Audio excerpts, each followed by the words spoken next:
Abdoulaye Diop, ministri min bɛ Mali ani jamana wɛrɛ koɲaw ɲɛnabɔ. Ale kɔni kɛlen kɔ ka wele bila kunu Algérie lasigiden ma min bɛ Mali kɔnɔ. A ka kɔrɔfɔw kɔnɔ a y'a yirala k'a fɔ ko Algérie jamana bɛ ka waliya ni kɛwale dɔw kɛ ka ɲɛsin Mali jamana ma. Ko Mali faamaw kɔni fɛla tɛ ni waliya ninnu ye.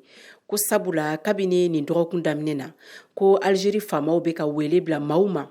Maa minnu bɛ ka ɲini ka dankari furancɛla tɛmɛ fanga na ani kulu marifatigi minnu y'u borona bila bɛnkan sɛbɛn na ni bi olu ni banbagaci maaw tɛgɛ bɛ ɲɔgɔn bolo Mali kɛlɛli kama ko nin ye waliyaw ye min bɛ se ka fiɲɛba don Mali ani Algérie ka jɛɲɔgɔnya ani bolodiɲɔgɔnya hukumu kɔnɔ.